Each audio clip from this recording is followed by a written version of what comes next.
As a youth, Joey Rivera was a high school dropout and a juvenile delinquent, bouncing in and out of prison. From a troubled childhood, Joey was in and out of the foster care system, and after repeated attempts to run away, he was finally ordered to join the Marines by a court judge. From that moment, Dr. Joey Rivera's life and story did an about-face.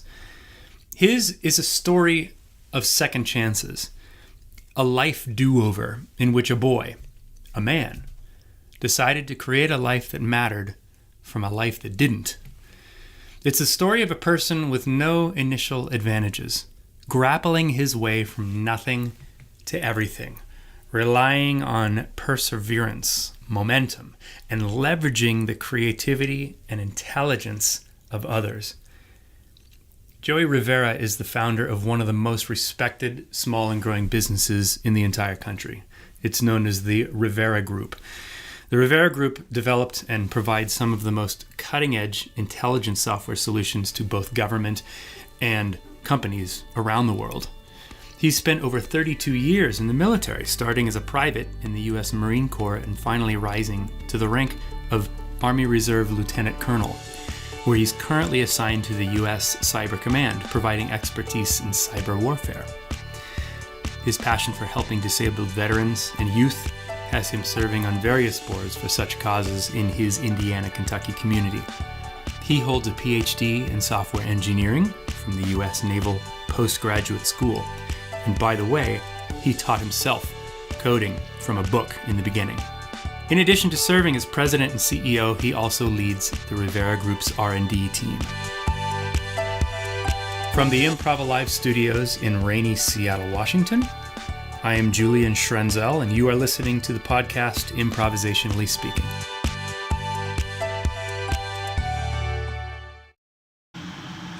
Dr. Joey Rivera, welcome to Improvisationally Speaking. Thanks, I'm glad I'm here. It's wonderful to have you here. So your story intrigued me particularly in that you began with absolutely no advantages that many people who are advantaged people have.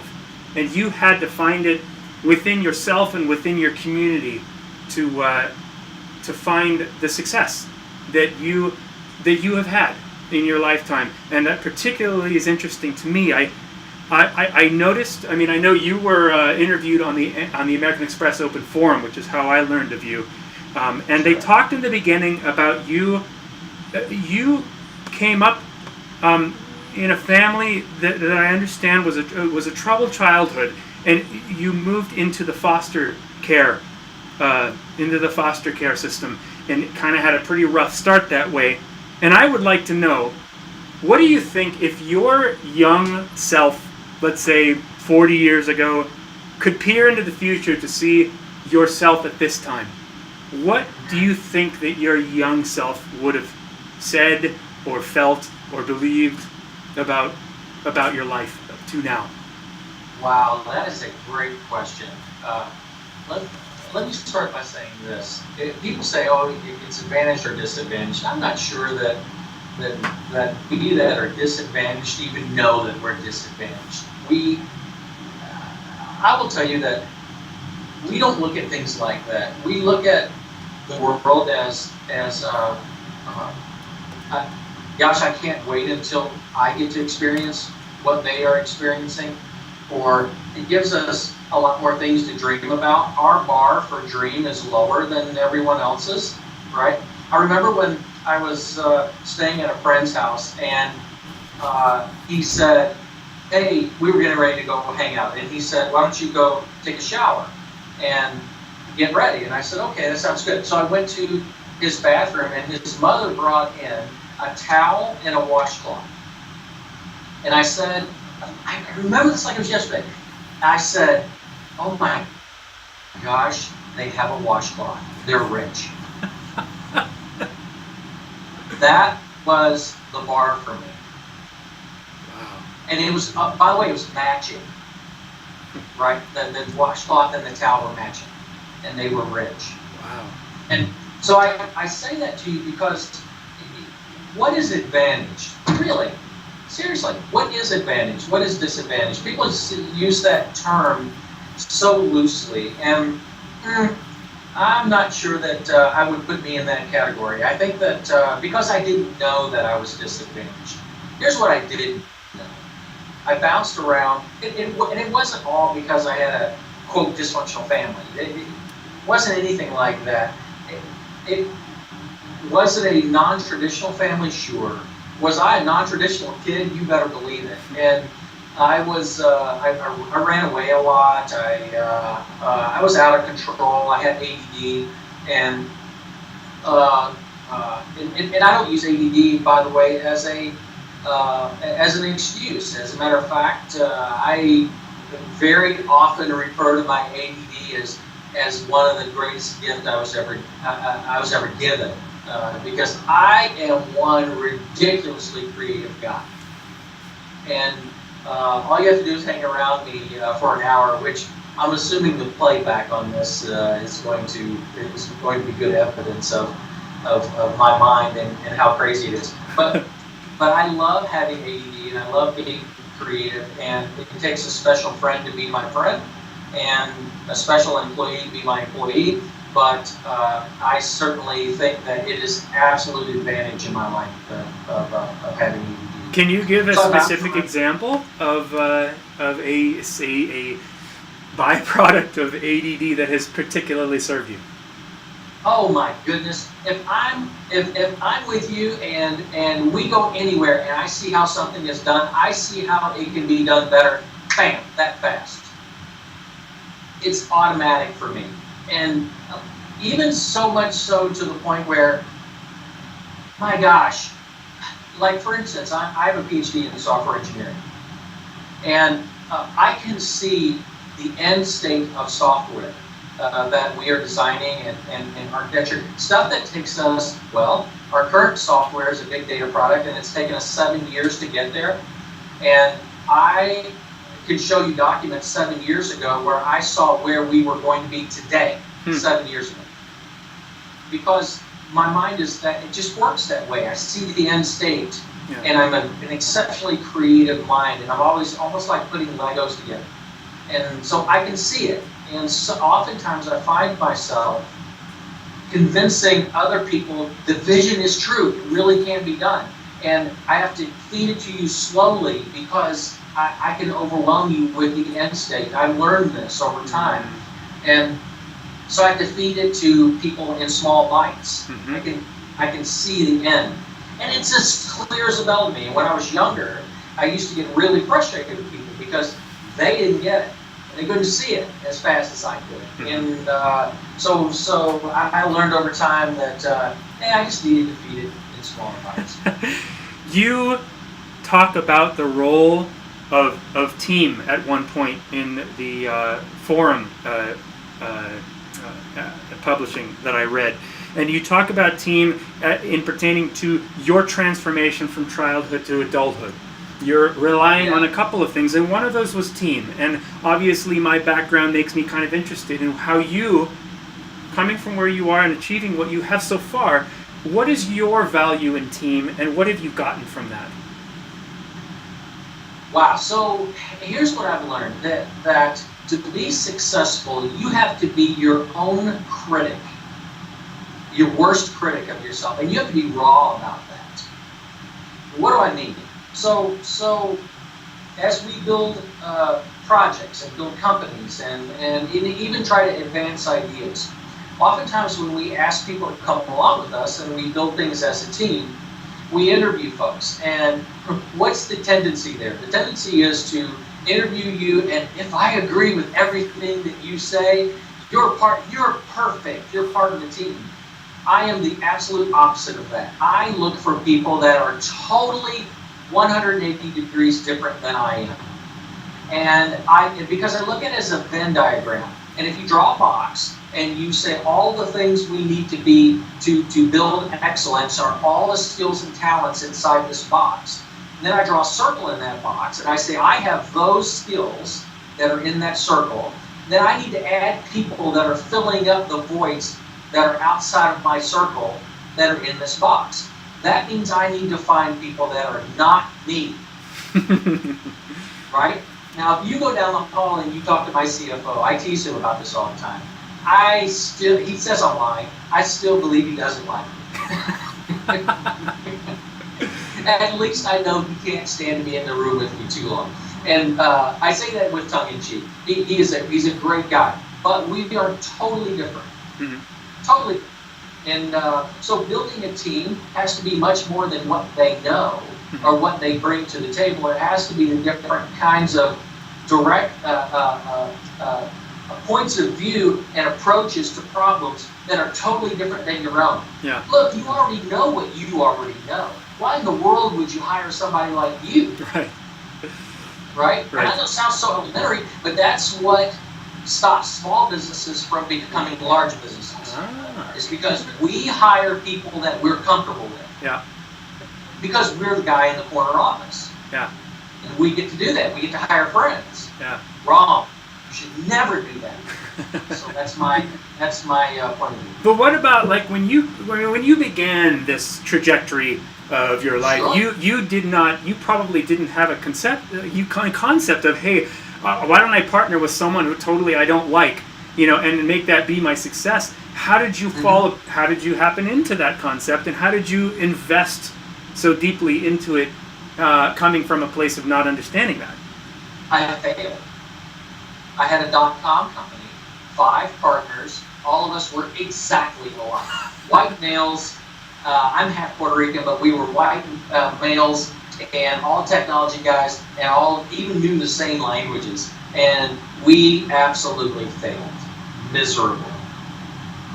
And I learned through, it was too many chiefs, not enough Indians, and I learned through that experience that I needed to find people around me that were absolutely 180 degrees different, and then I needed to trust what they brought to the table more than what I thought, right? So if my leadership team brings an idea to a table and I regard that person as a subject matter expert in that space, but I don't believe in what they're bringing to, I will go with their guidance. Yes, because I believe in the person and their approach and the value it brings to. If we fail, so what? Right? What I'm after is I'm after encouraging that leader to bring more people that are not like them to bring those ideas, and let's engage them. I don't want a bunch of bees making decisions because they think it's what I want. Mm-hmm. So that's what I learned from that first failure. Yeah, but what about where do you draw the line in that? Let's say are you saying that when you bring on someone to your organization, you bring them on only at the time that you understand them to be subject matter experts, you trust them, you trust their character, and then if you then don't agree with their approach, how far do you let that go? Could it hypothetically go to a point where they drive you to places that were not the right places to go because you consistently just did not get their approach because they were so different? Where is that line drawn? Yeah, so what I do is I ask a lot of hard questions. Look, we disagree with people because we have questions. And right? So if you ask the questions, the right kinds of questions, non-threatening in that kind of way, then people will give you non-threatening, reasonable answers that are from a position that makes them feel like that they want to argue with you. And so I feel like that's the healthiest thing we can do as leaders, is just ask look, we disagree for a reason.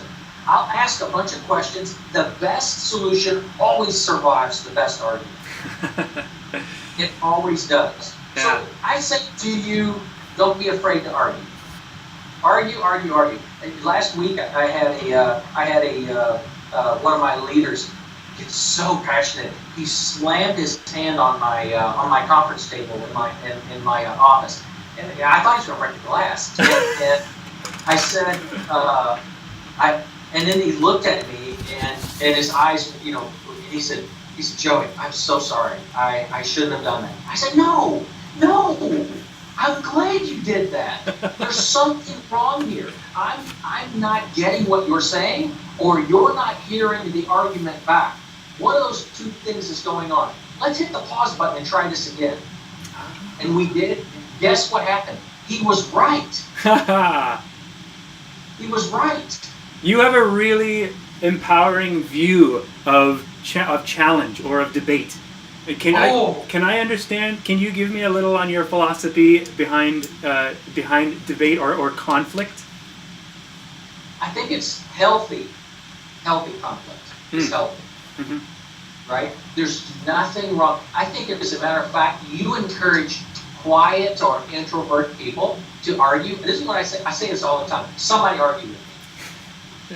And I will pick people out in the meeting and I'll say, argue with me. I don't care if you agree. Argue with me.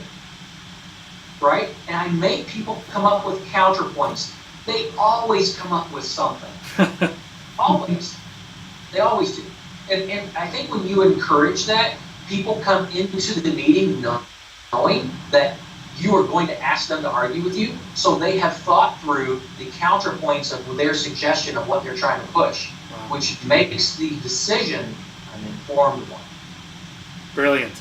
Brilliant. That is absolutely critical. Love that. You work with young people, and specifically showing them how momentum can help them. And you talk about finding power in leveraging momentum. And I'm wondering, you key it into the story of human struggle. And I'm wondering if you can tell me a little more. I didn't quite understand the import of that. Can you expand on momentum and how that relates to the human struggle? Yeah, so let me use an easy analogy. How's that? Yes. He who falls down the most doesn't get concerned about his scraped knee the 5th time he falls down as much as he does the 1st.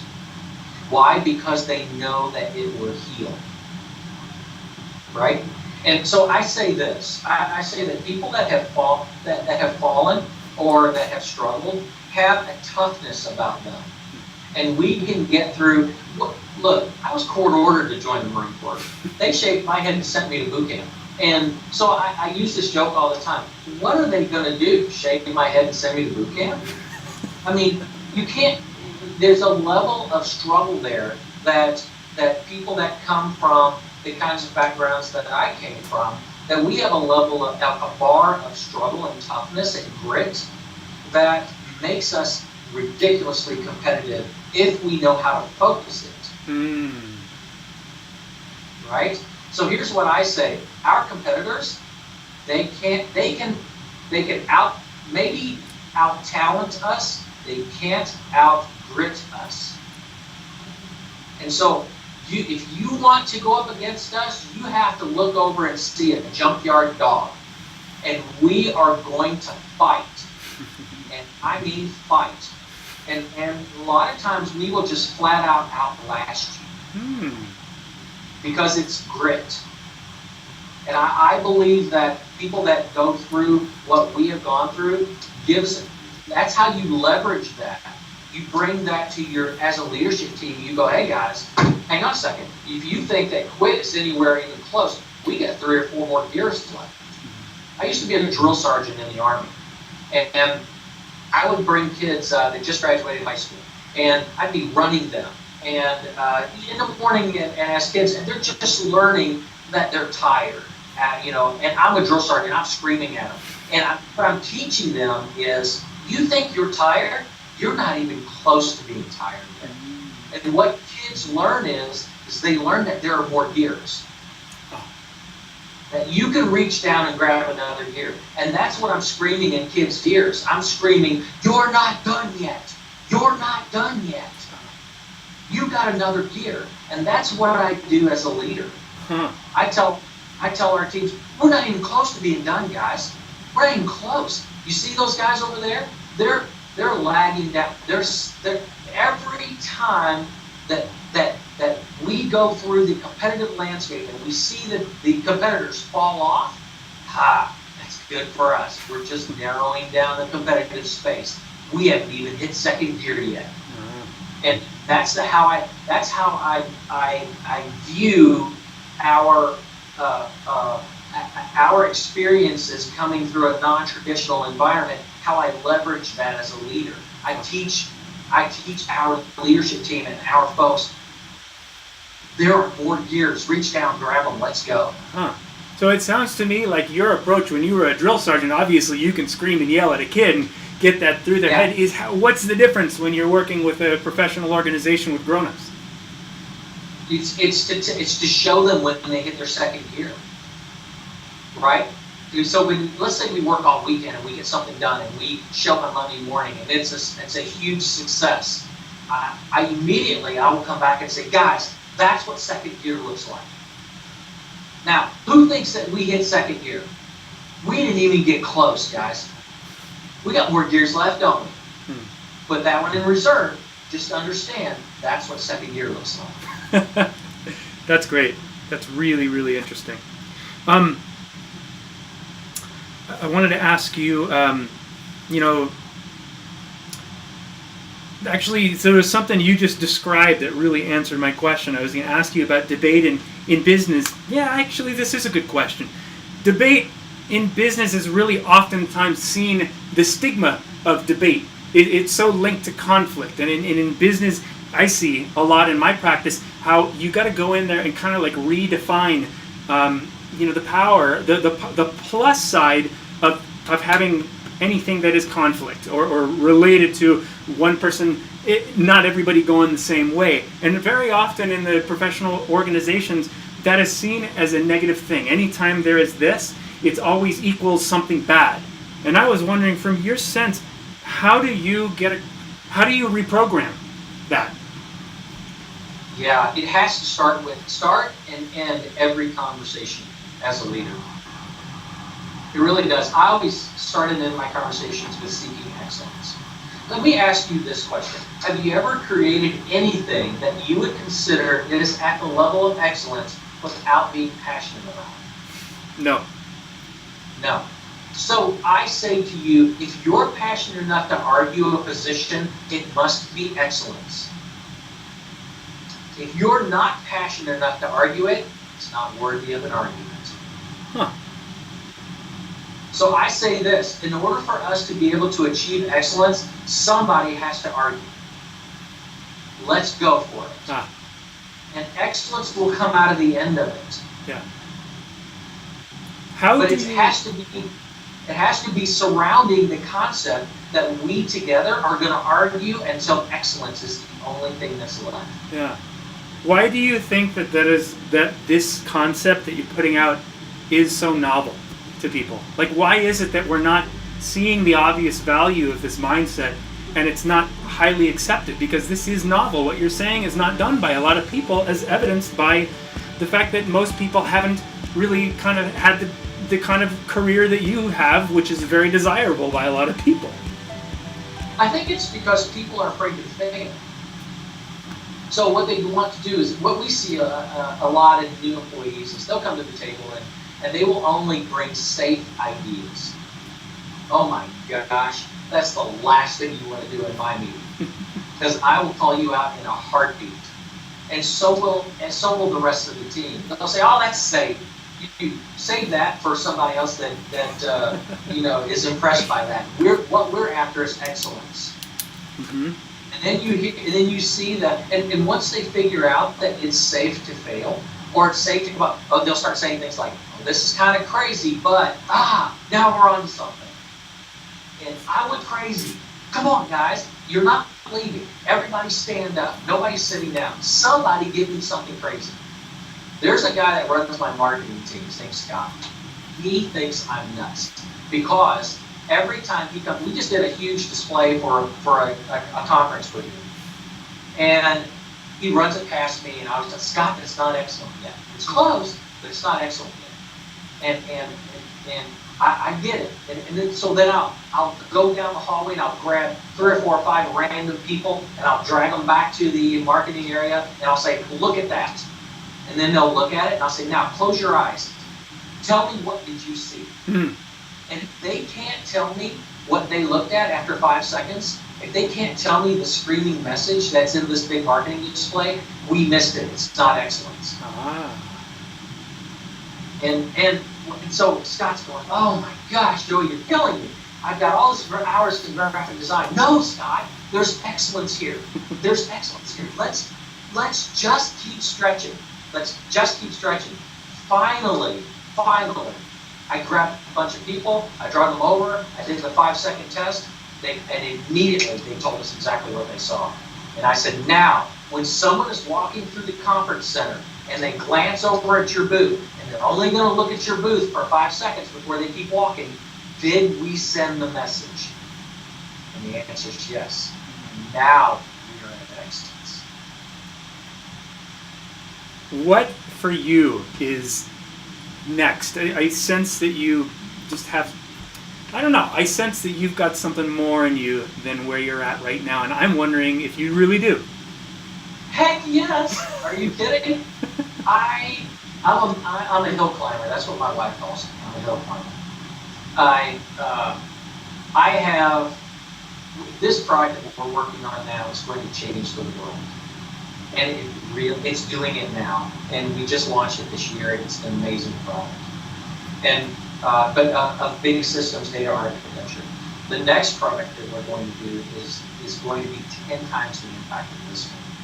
And it's all around how to automate perfect architecture and software to make it error-proof. And I know how to do it. And so that's going to be next, and I can't wait for that, the opportunity to climb that hill. And we're going to do it. And we're going to do it with a bunch of really cool people, and we're going to fall down along the way, and it's going to be a hoot. I always say nobody ever won a marathon looking backwards. That's true. Yeah, it's very true. And it sounds trivial, but my gosh, if we lose a bid, or if we, whatever it is, if we fail, I never look backwards. I always just get up and go, guys, let the guy behind us worry about that pothole that we just stepped in. Let's go. Run. Let me ask you a larger question. Great. That's wonderful. Thank Okay. you. What legacy would you want to leave? Are you looking to leave in this place that we call the Earth? What do you want to do? What do you want to leave? I think that this country is the land of opportunity. It is very possible, even for guys like me that have a GED, that sat in the back of the class, that got court ordered to join the Marine Corps, that I actually was admitted to Indiana University Southeast on academic probation because I couldn't pass the math and English test. And I was the guy that was never, ever supposed to graduate from college. Never. Let alone be the guy that was selected last year for Distinguished Alumni of the Year and have a Ph.D. That was my message to my young. So when I get asked to speak at speaking engagements, I turn a very large majority of them down. The ones I do accept are for GED graduations, for non-traditional students who are going through programs, and because I speak their lingo, right? And so if you ask me what do I want to be known for, I want to be the one that people say, that guy showed us how to get there. Terrific. Yeah, that's all things. All things. The software and all that stuff. This is just fun. But the things I really want to be known for is I want someone to say, that guy showed us how to get there from here. Joey Rivera, thank you very much for giving us the time here on Improvisationally Speaking. Oh, it's my pleasure. I had a lot of fun. Thanks for joining us this week on Improvisationally Speaking. The podcast can be found anywhere that you find podcasts, iTunes, Stitcher, anywhere. Next episode, we have the pleasure of introducing you to Paul Pierce, the artistic director of the State Theater of Georgia in Columbus, Georgia, the Springer Opera House. It's going to be a great episode, and I'm looking forward to seeing you then. See ya.